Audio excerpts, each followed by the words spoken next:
చదువైనా ఏదైనా కానీ మామూలుగా ఐసు ఐస్ తోటి కట్టకూడదు. ఎందుకంటే కరిగిపోద్ది. కాంక్రీట్ లాగా కట్టాలి. గట్టిగా పదిలంగా ఉంటుంది. అంటే మన మైండ్లో అయినా నువ్వు రేపు జాబ్ సాధించాలంటే ఐసులాగా చదవకు. అంటే ఐసు ముక్కల్లాగా చదవకు, కాంక్రీట్ లాగా చదువు. అప్పుడే గట్టి పునాదిలాగా నీ జాబ్ రావడానికి, నువ్వు పై స్థాయికి వెళ్ళడానికి సహాయపడుతుంది. ఓకే, టాపిక్లోకి వచ్చేస్తే బ్రదర్ ఏమో ఇవి ఐసు అవి ముక్కలు అంటున్నాడు అని అనుకున్నారు. మనం అంతరిక్ష పరిజ్ఞానంలో ఉన్నాం. లాంగ్ క్లాస్ చెప్పుకుందాం. ఒకటి చాలా రోజులు లాంగ్ క్లాస్ లేక ఒక 10 నిమిషాల క్లాసు. 10 నిమిషాలు అంటే భయపడకండి, మంచి టాపిక్ తీసుకుందాం. మనం వచ్చేసి ఇరాన్ స్పేస్ ఏజెన్సీ ఉంటుంది. అది ఇరాన్లోనే ఉండడం జరుగుతుంది. స్పేస్ ఏజెన్సీకి సంబంధించి ఇజ్రాయెల్లో ఉంటుంది ఏరోస్పేస్ ఇండస్ట్రీస్. అది 1953లో స్థాపించబడింది. దాని ప్రధాన కేంద్రం ఏంది? లార్డ్ పాకిస్తాన్లో ఉంటుంది. Space and upper atmospheric research commission అంటారు దాన్ని. అది వచ్చేసి సెప్టెంబర్ 16, 1961 కరాచీలో ఉండడం జరుగుతుంది. నెక్స్ట్ వచ్చేసి ఆస్ట్రేలియా ఏజెన్సీ పేరు వచ్చేసి ఆస్ట్రేలియన్ స్పేస్ ఏజెన్సీ. మెక్సికో వచ్చేసి మెక్సికన్ స్పేస్ ఏజెన్సీ, పేరులోనే ఉంటుంది. ఇది చాలా సింపుల్. బెహ్రాన్ వచ్చేసి బెహ్రాన్ నేషనల్ స్పేస్ ఏజెన్సీ, NSSA అనడం జరుగుతుంది. యూకే వచ్చేసి యూకే స్పేస్ ఏజెన్సీ. మీకు ఆస్ట్రేలియా, మెక్సికో, యూకేకి పెద్ద ఇబ్బంది పడాల్సిన అవసరం లేదు. దాని పేరుతోటి ఏజెన్సీలు స్టార్ట్ కావడం జరుగుతుంది. సింగపూర్ వచ్చేసి centre for remote imaging, sensing and processing. Centre అనాలి ఫర్ దీని కొరకు remote imaging, sensing and processing. దీనికోసం ఇది సింగపూర్లో స్థాపించబడింది. కజక్ స్పేస్ రీసెర్చ్ ఇన్స్టిట్యూట్ అంటారు. శ్రీలంక వచ్చేసి శ్రీలంక స్పేస్ ఏజెన్సీ. బంగ్లాదేశ్ వచ్చేసి space research remote sensing organisation. Brazil వచ్చేసి బ్రెజిల్ స్పేస్ ఏజెన్సీ. దేశాలతోటే ఏజెన్సీలు ఉన్నది అది ఆస్ట్రేలియా, మెక్సికో, బెహ్రాన్ వచ్చేసి కజకిస్తాన్, శ్రీలంక, బ్రెజిల్. ఇవన్నీ కూడా వాటి దేశం పేర్లతోనే ఏజెన్సీలు స్థాపించబడింది. ఏం ఏజెన్సీలు? అంతరిక్షం స్పేస్ ఏజెన్సీలు. వివిధ దేశాలు ఉపయోగించుకున్న ముఖ్యమైన రాకెట్ల గురించి డిస్కస్ చేస్తే, దేశం పేరు వచ్చేసి చైనా, రాకెట్ పేరు వచ్చేసి long March. European space agency వచ్చేసి ఏరియన్ అంటారు. ఇండియా వచ్చేసి PSLV, GSLV అనే రాకెట్ల పేరు. మీరు రాకెట్ అంటే ఇంతకుముందే చెప్పినాము. రాకెట్ అనేది వస్తువు కానీ, మనిషిని కానీ, ఉపగ్రహాన్ని కానీ తీసుకెళ్ళబడే ఒక వాహక నౌక. దాన్ని రాకెట్ అనడం జరుగుతుంది. ఇరాన్ వచ్చేసి సఫీర్ సిమోర్గర్ అంటారు. జపాన్ వచ్చేసి ఎపిల్సన్. ఉత్తర కొరియా వచ్చేసి UNHA. దక్షిణ కొరియా వచ్చేసి KSLV అంటారు. రష్యా వచ్చేసి ప్రోటాన్, సోయుజ్, ఓస్తాక్, జెనిత్. ఈ పేర్లు ఏడగానే పడ్డా కానీ రష్యా. అమెరికా వచ్చేసి అట్లాస్, ఫాల్కాన్, డెల్టా.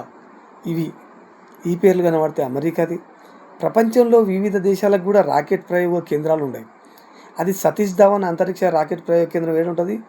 మన పక్క రాష్ట్రమైన ఆంధ్రప్రదేశ్, నెల్లూరు అది ఏడ ఉంది? ఇండియాలో ఉంది. బైకనూర్ అంతరిక్ష రాకెట్ ప్రయోగ కేంద్రం ఏడ ఉంది? Kazakhstan, Russia. కౌరు అంతరిక్ష రాకెట్ ప్రయోగ కేంద్రం ఏడ ఉంది? ఫ్రెంచ్ గయా. కెనడీ అంతరిక్ష రాకెట్ ప్రయోగ కేంద్రం ఏడ ఉంది? ఫ్లోరిడా, అమెరికాలో ఫ్లోరిడా ఉంది. జుక్వాన్ అంతరిక్ష రాకెట్ ప్రయోగ కేంద్రం ఏడ ఉంది? జుక్వాన్ ఫర్ చైనా. వాండెన్బర్గ్ అంతరిక్ష రాకెట్ ప్రయోగ కేంద్రం ఉంది? California, America. ఆల్కంటారా అంతరిక్ష రాకెట్ ప్రయోగ కేంద్రం ఉంది? Brazil. Alcantara plus Brazil. Kagoshima and Tanegashima అంతరిక్ష రాకెట్ కేంద్రం ఏడ ఉంది? టగోషియా టనగాసియా అంటే ఇది జపాన్. కపుస్తీన్ యార్ అంతరిక్ష రాకెట్ ప్రయోగ కేంద్రం ఏడ ఉందయా? రష్యాలో ఉంది. కపుస్తీ యార్. సాన్ మార్కో అంతరిక్ష రాకెట్ ప్రయోగ కేంద్రం ఉంది? San Marco, Italy.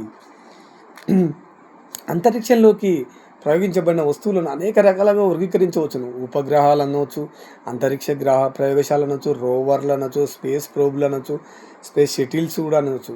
కృత్రిమ ఉపగ్రహం అంటారు. ఇది నిరంతరం భూమి చుట్టూ పరిభ్రమించు మానవునికి అనేక రకాలుగా సహాయపడుతుంది అన్నట్టు. ఓకే, మన దేశం ప్రయోగించిన కృత్రిమ ఉపగ్రహాలు ముఖ్యమైనది ఆర్యభట్ట, కల్పన 1, 2, ఇన్షాట్ ఉపగ్రహాలు మరియు రిమోట్ సెన్సింగ్ ఉపగ్రహాలు.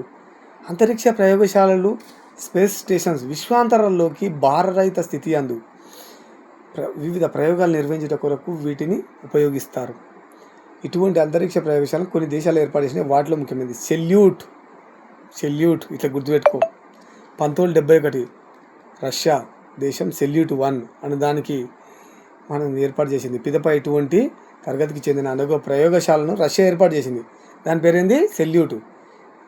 ఇటువంటి వాటిలో ఒకటే సెల్యూట్ 7 ఎప్పుడు ఏర్పాటు చేసింది? 1971లో ఏర్పాటు చేసింది. 7/1971 ఇట్లా గుర్తుపెట్టుకో. సెల్యూట్ 7/1971. మన తొలి భారత వ్యోమగామి రాకేష్ శర్మ అంతరిక్ష యందు వారం రోజులు గడిపి అనేక ప్రయోగాలు చేశాడు.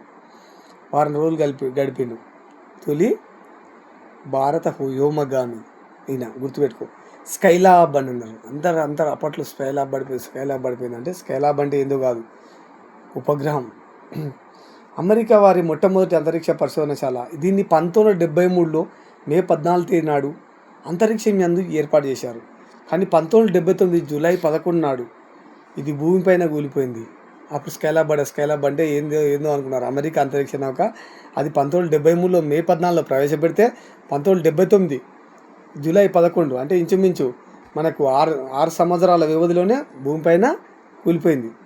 ఈ తన జీవిత కాలంలో భూమి చుట్టూ 270 మైళ్ళ ఎత్తులో 34,981 పరిభ్రమణాలు చేసింది. అంత పరిభ్రమణం చేస్తూ 200 మైళ్ళ ఎత్తులో, మైల్ అంటే మీరు గుర్తు చేసుకో, 270 మైళ్ళ ఎత్తులో 34,981 పరిభ్రమణాలు.